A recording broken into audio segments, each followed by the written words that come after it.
नमस्कार, आप देख रहे हैं महाखबर।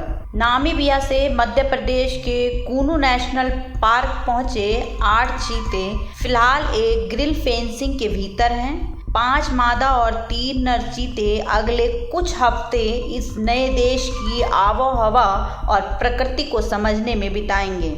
करीब 1 महीने के क्वारंटाइन के दौरान यह भी देखा जाएगा कि उनमें कोई ऐसा परजीवी तो नहीं है जो भारतीय वन्य जीवों पर असर डाल सकता है। इसके बाद धीरे धीरे उन्हें बड़े संरक्षित इलाकों में छोड़ा जाएगा। दुनिया में किसी बड़े मांसाहारी जीव को दूसरे महाद्वीप में बसाने की यह पहली कोशिश है। प्रयोग सफल रहा तो आने वाले वर्षों में दुनिया के दूसरे हिस्सों में भी इस तरह की कोशिशें दिखाई पड़ेंगी। 19वीं शताब्दी से पहले एक भारत समेत एशिया में चीते अच्छी खासी संख्या में थे। चीतों की उस प्रजाति को एशियाई चीता कहा जाता था। आज यह सिर्फ ईरान में बचे हैं। ज़्यादातर देशों में शिकार के लिए चीतों को कैद करने और उनका शिकार करने के कारण एशिया के ज़्यादातर देशों से चीते लुप्त हो गए हैं। भारत में 1947 में कोरिया के राजा रामानुज प्रताप सिंह देव ने आखिरी 3 का शिकार किया था। इसके 5 साल बाद 1952 में भारत में एशियाई चीतों को आधिकारिक रूप से लुप्त घोषित कर दिया गया।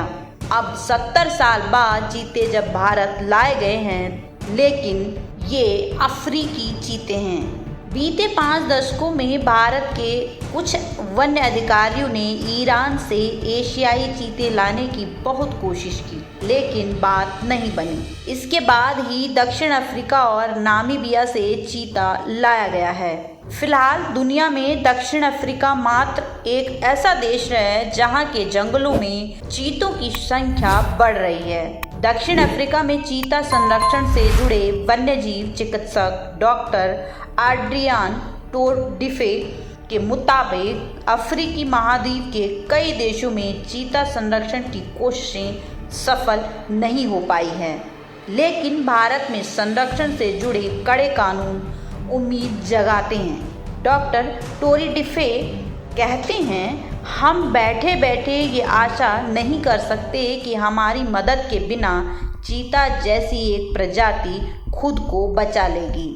बीते 100 साल में चीतों ने अपना 90% इलाका खोया है और इसका असर सिर्फ उनकी आबादी पर ही नहीं बल्कि पूरे इकोसिस्टम पर भी पड़ा है। बड़े शिकारी जीव जिस इलाके में रहते हैं वहाँ कई वनस्पतियों को फिर से पनपने का मौका मिलता है। अगर ये शिकारी खत्म होते हैं तो हिरण समेत तमाम जीव कई वनस्पतियों को पनपने का मौका नहीं देते हैं। भारत के जंगलों में बाघ, तेंदुए, शेर, भेड़िए, जंगली कुत्ते और अजगर यही भूमिका निभाते हैं। इस कड़ी में चीते के जुड़ने का मतलब होगा कि बड़े इलाके में ताज़ा वनस्पतियां चुगने वाले जीवों का पीछा अब जमीन पर सबसे तेज रफ्तार से दौड़ने वाली बिल्ली भी कर सकेगी। धन्यवाद।